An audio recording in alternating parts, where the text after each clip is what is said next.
Hello and welcome everybody to Book Fest. I'm Aimee Ravichandran and I'm joined by the amazing multiple New York Times best-selling author Tosca Lee. And so Tosca, thank you so much for joining me today. How are you doing? I'm great, and thank you so much for joining me today, Aimee. It's always a pleasure to chat with you, and I've been looking forward to this all week. So Oh, very I excited. have pinched myself all week. The honor is all mine. And so I want to kind of dive in with how you got started in your writing journey because it's so fascinating to me, that whole process that you went through. So tell us a little bit about how you got into writing. Yeah, for sure. So I started writing at a young age. I wrote as a child. I won contests as a child, but I really wanted to be a classical ballerina. So that was my goal from a very young age, and I spent my teenage years pursuing that, actually. And it wasn't until I had a injury that really set me back a while, that I thought, maybe this isn't going to work out the way I hoped. So I went off to college and was, trying to think of what I would want to do with my life. And at some point, one of my parents was like, maybe you should go be a news anchor or something. I was like, okay, I'll look into that, or advertising or something. I was very susceptible to suggestion, I guess. But it was when I came back home my freshman year. I went to Smith College in Massachusetts. I live in Nebraska. So I came home for spring break to Nebraska, and I was chatting with my dad. We were in the car, and I was talking about one of my favorite books of all time, and talking about how great novels are like, and I'd always been a big reader. I was the kid who read with the flashlight under her covers, and then when the flashlight got confiscated, read by the light of my digital alarm clock, which gave just enough glow that you could see one line at a time, which is probably why my eyes are terrible today. Anyway, I always loved reading, always loved novels. And I was telling my dad that a great novel is like a roller coaster with twists and turns and loops and things you don't see coming. And at the end of that roller coaster, you want to get back on it again, because I'd been that reader who had closed the back of the book and then immediately wanted to start over again, just because I wanted to go back to that world, because you miss it at the end. And that day I blurted out to my dad, I think I want to write a book.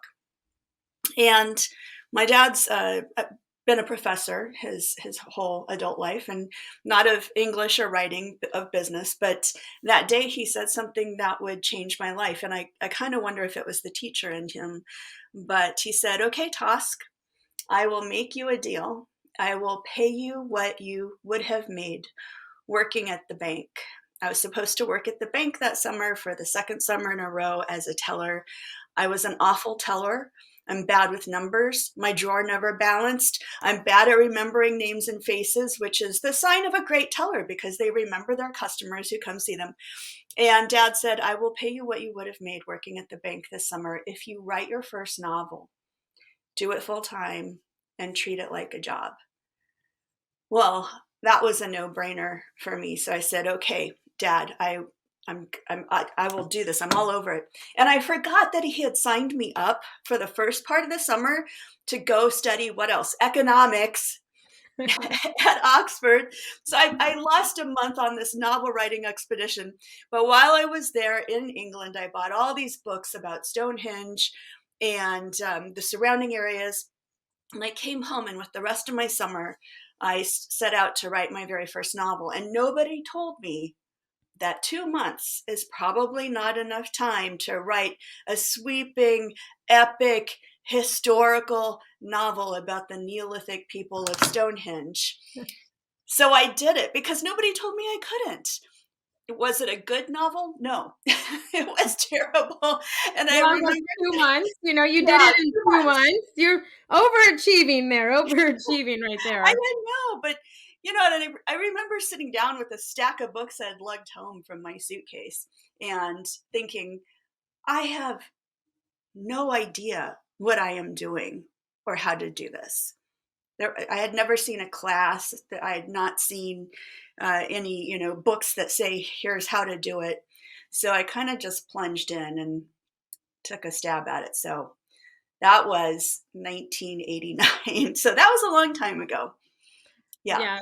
Well, I think a lot of it though, like, was so pivotal for you is that support system and the fact that you kind of mentioned, you were like, no one told you you couldn't do it. And Yeah. 2 months is, quick turnaround, quick turnaround. So, Right. I I get it.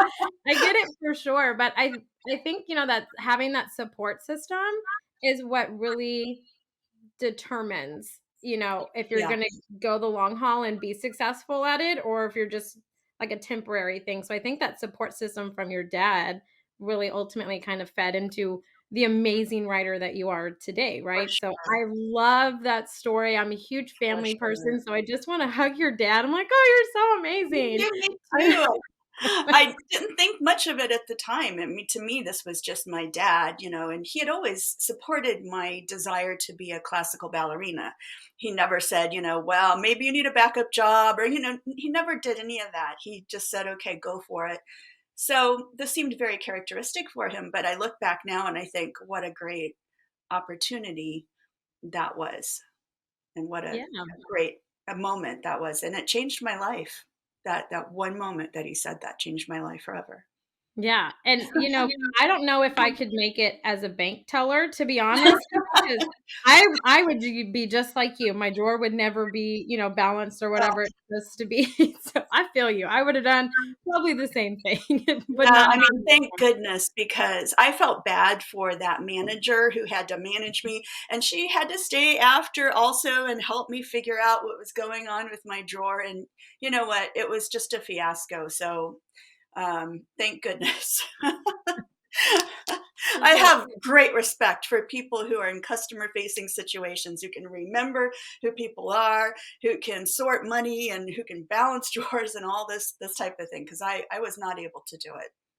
no, it's definitely one of those things, but I kinda wanna dive into mostly because I'm curious, the first book that you wrote and completed and were like, I'm going to shop this around and see if I can publish it. What was that moment like for you? For me, I would be scared, just because you put your heart and soul and your passion in your books and it comes across like I am your biggest fan. It comes across in your writing and I love it. So to take that leap of faith, for the first time, what was that moment like for you? Yeah, it was crazy. I This was back in the day when, we had dot matrix printers. So I got a friend to help laser print this thing so it looked nice. So we printed it out. And you know what? I made every single mistake that a writer can make. And you have to remember, this is back in the day when you write to agents and you write and you send the letter in the mail with a self-addressed stamped envelope so that they can reject you on your dime.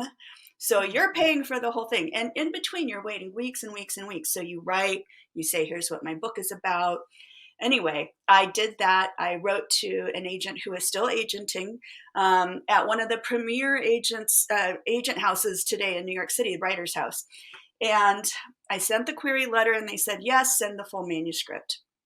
Well, back then you print the whole thing, so I got it laser printed, but you're not supposed to bind it. I bound it.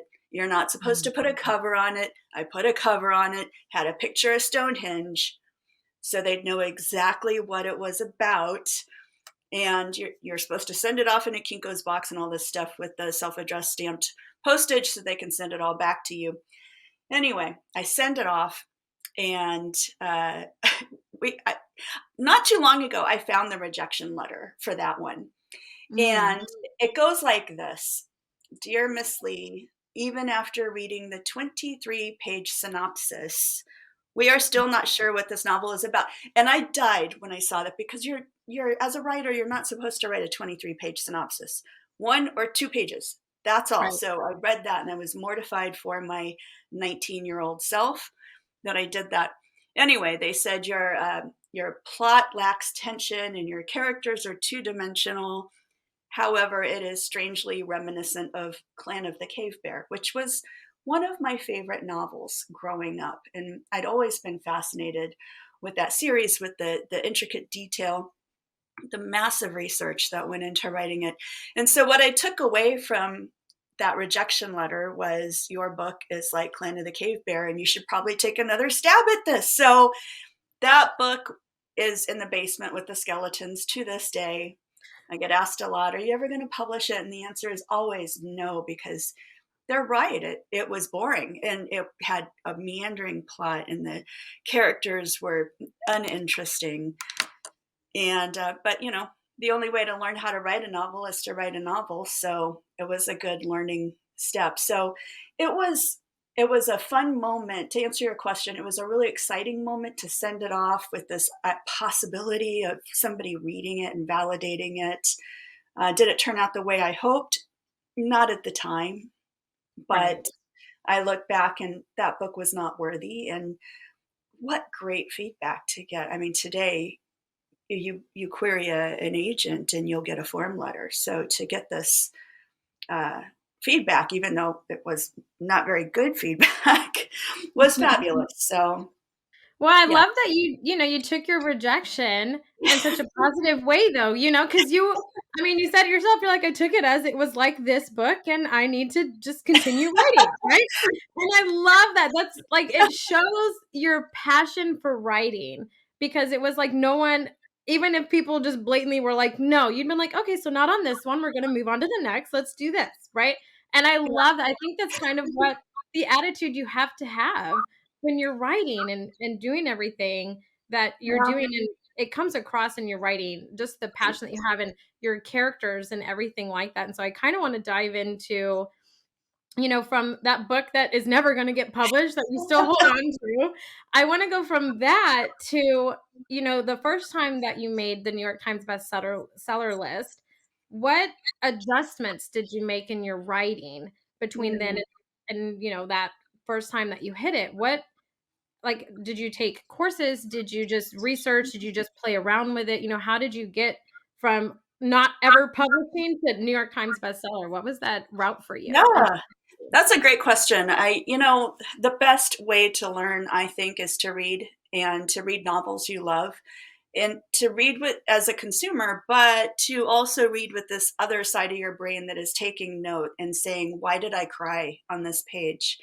Why did I stay up past my bedtime when I knew I had to get up early tomorrow because I couldn't stop reading? What was it that kept me engaged? And so to read the books you love, books like, I always think of Dean Koontz's Watchers. I think of books by Anne Rice and Philippa Gregory. Yeah, what is it that engaged me so much in those stories that I had to keep going? And often it comes down to great characters, or it comes down to a plot that keeps me guessing, and I have to turn the page. So for me, it was a lot of reading and studying, and taking note. I did go to a lot of conferences in between, in an effort to find an agent or get published, or just find friends for the journey. Because when I started out, I didn't know any other writers. I didn't know any other fiction writers or novelists. I had no writer friends at all. And today I feel so blessed to be able to call such amazing authors friends. But at the time, I was a lone ranger, and it was lonely. So I did go to conferences, and I took some courses, craft courses at those conferences. I watched a fabulous line edit done live in one of those courses, and it was really illuminating. But I also invested in my future as a writer. I hired editors to go through the stuff I was writing and to point out what worked and didn't work. And that was probably one of the most educational tools. To this day, it is a big part of how I continue to learn, because I continue to hire professional editors even before I turn my manuscripts in to publishers like Simon and Schuster. I want to turn it in as clean as possible. But the other thing, Amy, that I think was really important is I learned through trial and error how I work best. And one of the biggest mistakes I made on that first novel is I pantsed the whole thing. And writers, when they say they're pantsers, that means they write by the seat of their pants. right. And many successful writers write this way. Stephen King writes this way. But I learned that I really need an outline, or I get lost, and I don't find ways to tie the story together. And so I've learned since then the power of not just outlining for me, but honoring the way that we work best, not just in writing, but in all things. And so that was probably one of the most important things. See, I love and I respect that answer so much because I always said if outlining was a class, I would have failed it. I don't know how you can fail an outline. Like, I don't know how you do it, but it was one of those where I whenever I did write, I've never written a book. I've worked with a lot of authors. I feel like it's I live through you guys. You guys are so creative. But I always felt like when I would do my outlines, it I never stuck to them and it was so hard for me.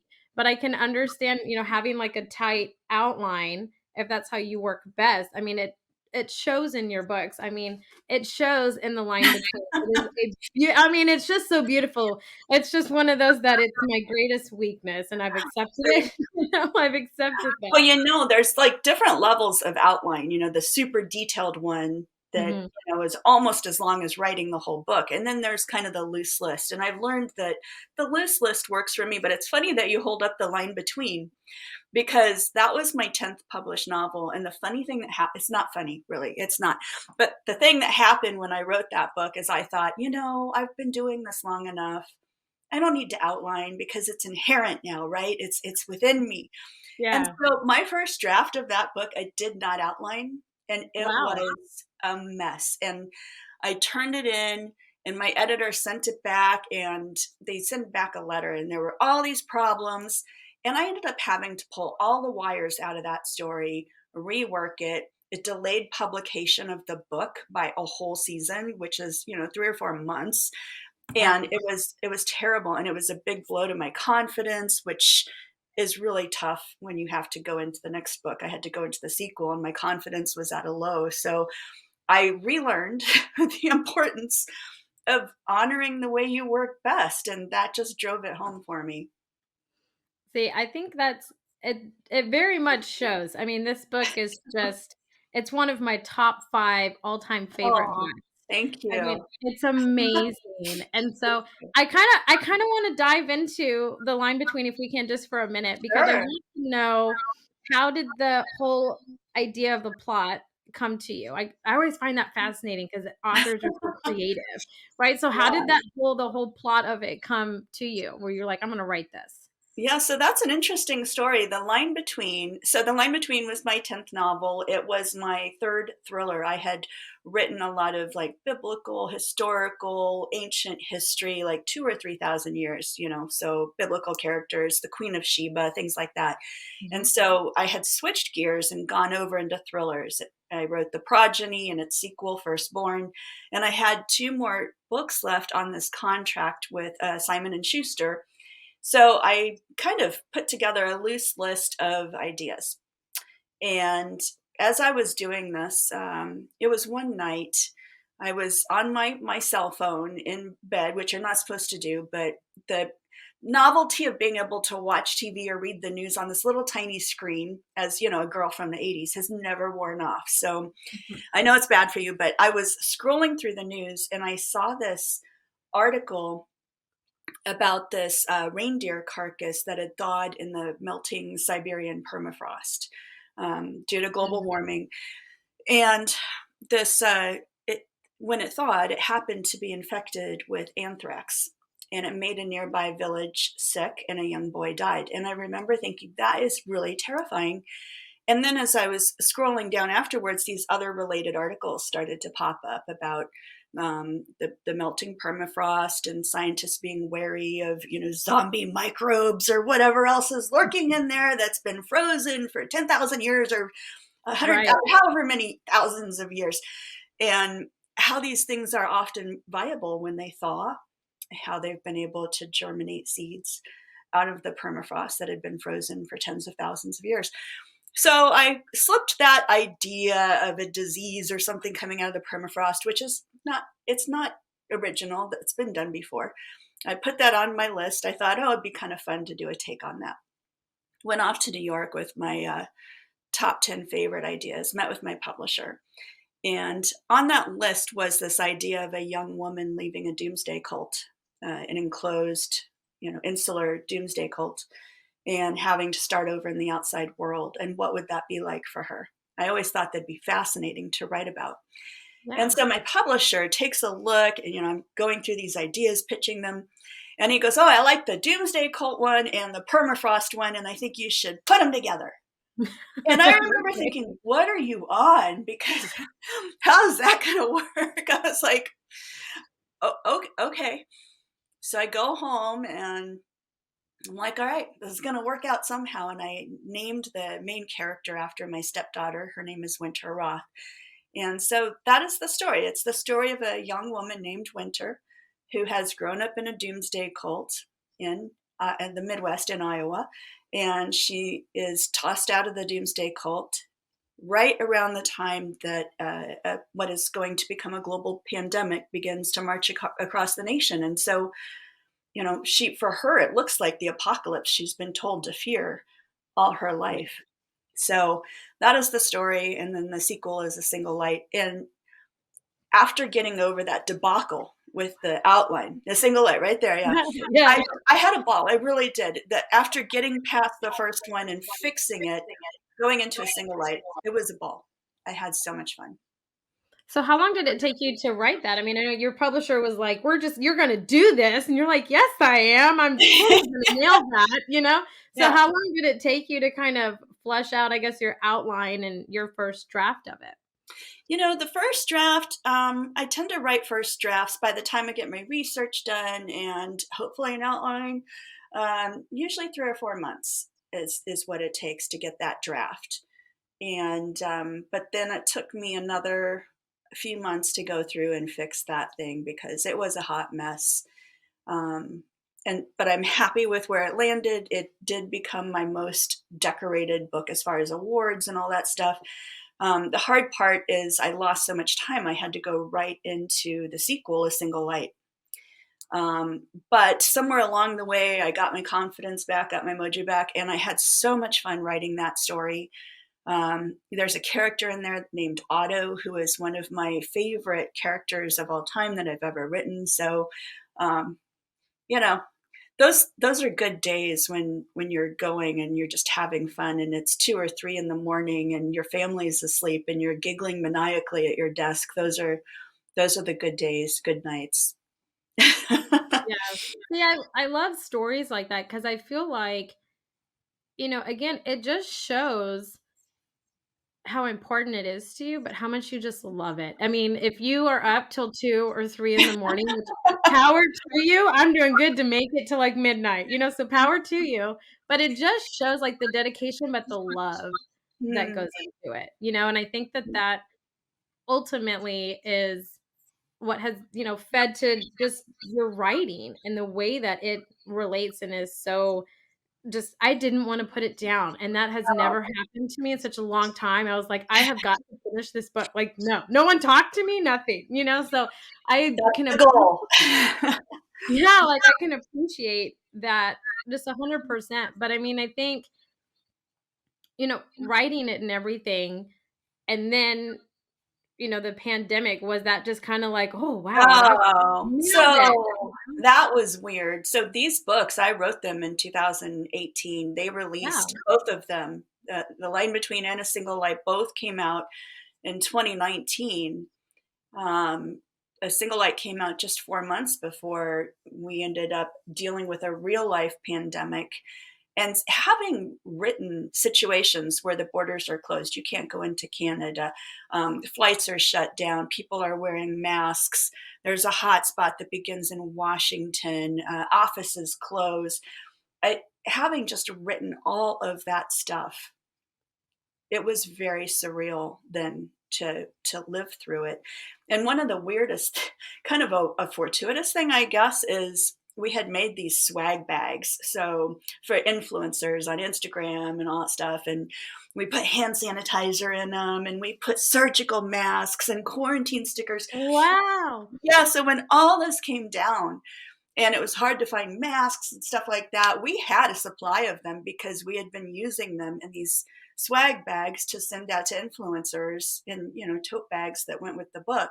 So it was just very weird. And I kind of joked after that, during that time, that I should write a book about an author who wins the lottery next because, Yes. you know, Yeah, I'm telling you, it would probably happen, Tosca, it would probably happen, okay? there's always something weird. When I wrote The Progeny, which is a thriller about the modern day descendants of real historical serial killer Elizabeth Bathory, who was the most prolific female serial killer of all time. Oh, I learned after already starting that project I learned from my mother, who's a lifelong genealogist, that I'm distantly related to Elizabeth Bathory. So there's ooh, always some weird thing that happens. yes, that Yeah. yes, but I wanna dive into, if you don't mind. I Mhm. know that you wrote, like, biblical fiction or biblical history books, and then you Yes. dived into thrillers, right? And then you wrote, the pandemic ones, and I know you have a new one that's coming out that we're gonna kind of dive into, but what made you wanna switch, from the biblical to the thriller? Because those just seem, to me, almost like polar opposite in a Yeah, sense. So they what made are. you wanna just switch? Was it to challenge yourself, or do you love reading thrillers? What was that switch for you? Yeah, at the end of the day, I don't wanna read one kind of book, and I don't wanna write one kind of book, and publishers and agents want you to kind of stick with what you've done. They don't like it if you switch it up too much, but, I don't wanna eat hamburgers every day, I don't wanna eat sushi every day, I don't wanna write the same kind of thing every single day, right? So, I love a great historical novel, and I really enjoy the research. I find it fascinating. It is very heavy. It's a lot of heavy lifting. It's a lot of work to do the research, pull in subject matter experts, which I tend to do, to check my facts and things. It's a lot. Um, and it takes a long time. When I wrote Iscariot, which is my novel about Judas Iscariot, the infamous disciple of Jesus Christ, I spent 5 years on that book, which is great because you're very immersed, but it's 5 years. So Yeah, that's a long time. Didn't it win a Christian Book Award of the Year yeah, it though, won right? Didn't it? Christian Novel of the Year, which was crazy. I had been so afraid to write that book. I'd gone into it with so much fear and trembling because, the research, I just knew I was cowed. I just knew how much work and research it would be. Um, Yeah, but yeah, and then it won that. And then I decided to write about the Queen of Sheba because I thought, oh, I've done all this research of, these ancient times and I've been to Israel. This will be a piece of cake. No, it wasn't, because she lived 1,000 years before the time of Christ. So you have to, yeah. it's a whole different thing. But really loved writing that one. But I really wanted to do something contemporary where I didn't have to search, what does somebody eat for lunch? I spent a whole day researching public latrines for Iscariot, a whole Mm, day, which I didn't have to, but you go down those rabbit trails and they're addictive. yeah, And I just wanted to write something set somewhere that I had been, in a time frame I had been there, with people who wore clothes like me, who might eat something I might eat. And mhm, I wanted to see how fast paced I could make it, because the goal, as you already alluded to, and thank you so much for that, is to keep readers up all night and turning those pages past bedtime. And anytime I can do that, I'm happy, and I think the reader's happy too. yeah, see, I think for every author, that's their ultimate goal, right? I don't know necessarily if it matters what genre you write in, but is to take the reader out of their own reality for a brief moment of time, Yeah. right? And that's why I find authors so fascinating, especially, like, a line between, because then, you had the pandemic happen, right? But you guys would take us out, and I feel like that's such a heavy and hard job, to take your readers out of reality just for a little bit, just to Yeah. escape, Yeah. from stress and everyday life. It's Why? wonderful to do Yeah. those things. So, if there was someone that, is writing and dabbling in it, what would be some advice, especially if they're wanting to switch genres that they write in? What was the most important thing for you when you made that switch to make it smooth and less difficult for them? Mm. Well, I think you have to love that genre. So I do love the thriller genre. I love the suspense genre. I love the historical fiction genre as well. So you have to love it and you have to be a fan of that genre, because when you are, then you know what readers expect. And they do expect to be fully immersed in different ways. And it's just like you said, your job as an author is to be kind of like a travel agent. And, readers can pick, do I want to go here? Do I want to go there? Do I want to go back in time? Do I want to go into the future? But it is an escape, and that is the most important job of every author, is to give readers that escape, whether they're escaping stress from work or caring for an elderly parent or going through a tough time like a divorce, or they're on vacation and they're already escaped and they want to escape some more, right? Yes. Because Yeah. this is the time for their mind to unwind, and they can go on an adventure, even if that adventure includes a global pandemic or a run for your life situation. It's something they can do from the safety of their beach chair or their favorite armchair or whatever. And that is the most important job. So I think for anybody wanting to switch genres, the most important thing is you got to love it, and you got to love that genre, and you have to want to say to your readers, come with me, I'm going to show you something you've never seen before. See, yes, because I am, and this is the craziest thing, but I love reading, like zombie books I do from too.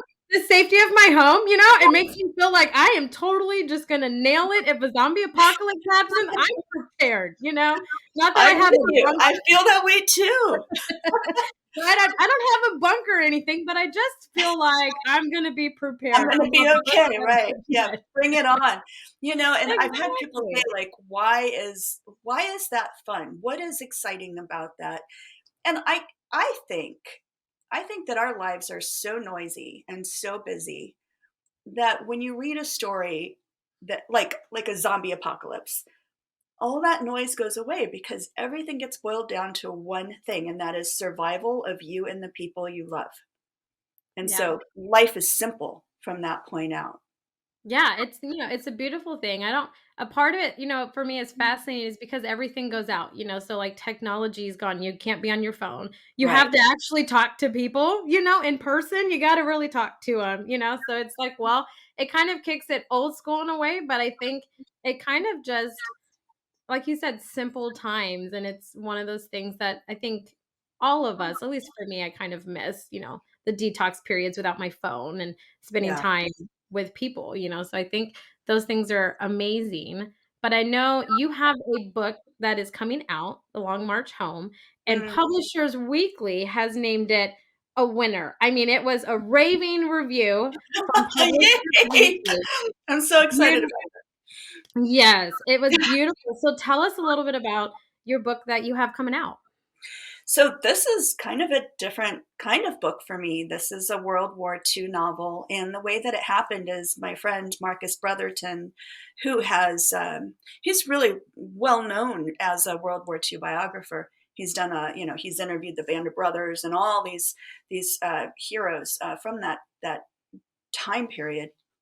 He called me up and he said, I've got this idea that I've been working on. And, I kind of feel like, I want to know if you want to come in on the story and join me on it. And I was like, well, what's the story? And it is a World War II story about three best friends stationed in the Philippines who become part of the Bataan Death March. And I hadn't heard of the Bataan Death March. I didn't know anything really about World War II in the Pacific Theater other than what I'd seen in movies or whatnot.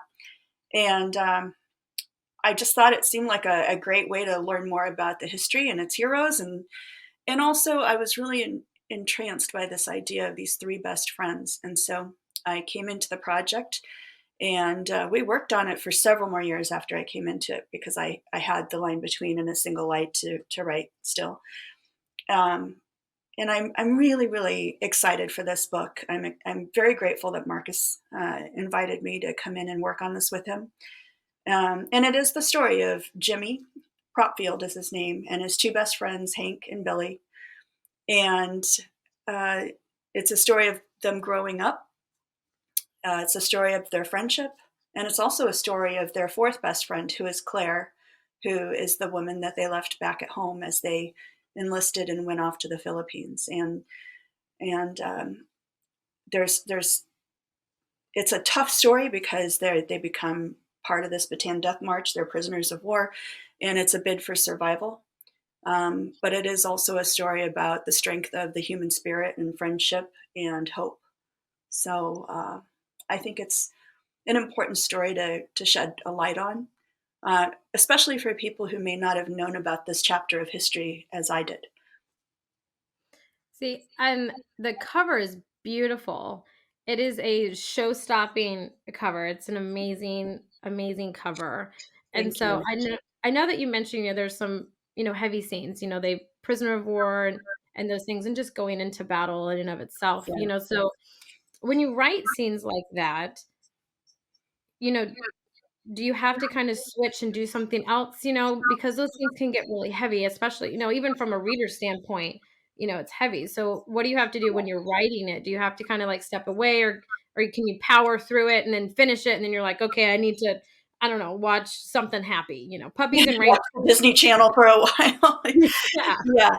Yeah, that is a really great question, Aimee. It is hard, and the research for this topic was really hard because for me it consisted of a lot of survivor accounts, and those accounts are horrific, and it is a lot.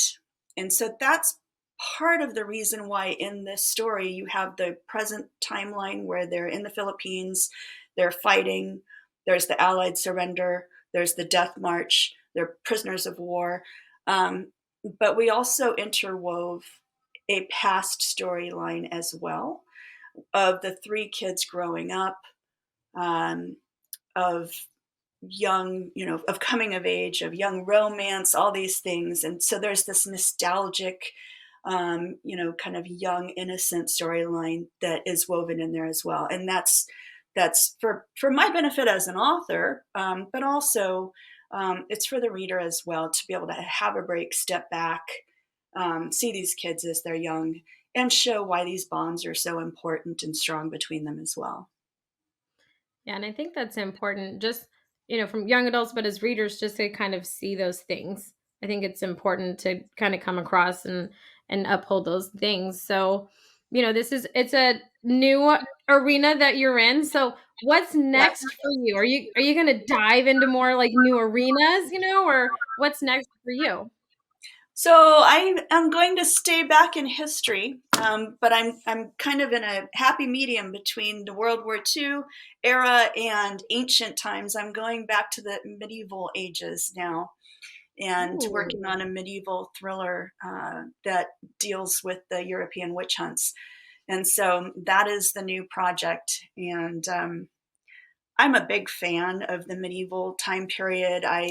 The book that I was talking to my dad about in the car that day in 1989, 88, 89 was The Mists of Avalon, which is a book that I always loved. It's a King Arthur book. Well, that's Dark Ages. It's not medieval, really. But I've always loved this kind of, you know, um, Dark Age, medieval, all that stuff, period of history. And I have not done a book yet set in that time. And it was a time that inspired me so much when I was younger and made me want to write stories like this. In fact, I wrote a short story that won a contest when I was in high school, and it was a medieval one.